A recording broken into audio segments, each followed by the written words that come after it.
Guys ಏನು ಗೊತ್ತಾ, ನೆನ್ನೆ ಊರಲ್ಲಿ ಪೂಜೆ ಇತ್ತು. ಸೊ ನಾವು ಫಸ್ಟ್ ಪೂಜೆ ಹತ್ರ ಹೋಗಿಲ್ಲ, ಊಟಕ್ಕೆ ಬಂದಿದ್ದು. ಸೊ ಊಟ ಮಾಡ್ಕೊಂಡು ಪೂಜೆ ಹತ್ರ ಹೋದ್ವಿ, ಕಲ್ಯಾಣೋತ್ಸವ ಮಾಡ್ತಿದ್ರು. ಸೊ ಅಲ್ಲಿಂದ ವಾಪಸ್ ಮನೆಗೆ ಬಂದೆ. Hello guys, welcome back to my channel. ನಾನು ಬೆಳಗ್ಗೆ ಎದ್ದು ರೆಡಿ ಆದೆ, ಟೈಮ್ ಆಗೋಗಿತ್ತು, ಬಸ್ ಬಂದಿರಲಿಲ್ಲ.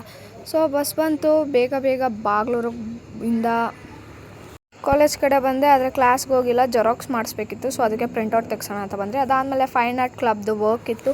ಸೊ ಅದಕ್ಕೆ ಹೋದ್ವಿ, ಓಡಿಕೊಡ್ತೀನಿ ಅಂದರು. ಸೊ ಅದಕ್ಕೆ ಹೋಗಿದ್ವಿ. ಅಲ್ಲಿ ಸ್ವಲ್ಪ ಕೆಲಸ ಮಾಡಿಬಿಟ್ಟು ಸ್ಟಾಲ್ಸ್ ನೋಡೋಣ ಅಂದ್ಬಿಟ್ಟು ಸ್ಟಾಲ್ಸ್ ಕಡೆ ಬಂದರೆ ಫುಲ್ ನಾನ್ ವೆಜ್ ಐಟಮ್ಸ್ ಹಾಕಿದ್ರು. ಆದಮೇಲೆ ಕ್ಯಾಂಟೀನ್ ಕಡೆ ಬಂದು ಲಂಚ್ ಮಾಡೋಣ ಅಂತ ಟಿಫನ್ ತಂದಿದ್ದೆ. ಅದಾದಮೇಲೆ ಮೀಟಿಂಗ್ ಇತ್ತು ಕ್ಲಬ್ದು, ನಾಳೆ ಸ್ಟಾಲ್ ಸಿಗ್ತಾಯಿದ್ರಿ ಕಾಲೇಜ್ ಒಳಗಡೆ. ಸೊ ಅದಕ್ಕೋಸ್ಕರ ಮೀಟಿಂಗ್ ಇಕ್ಕಿದ್ರು.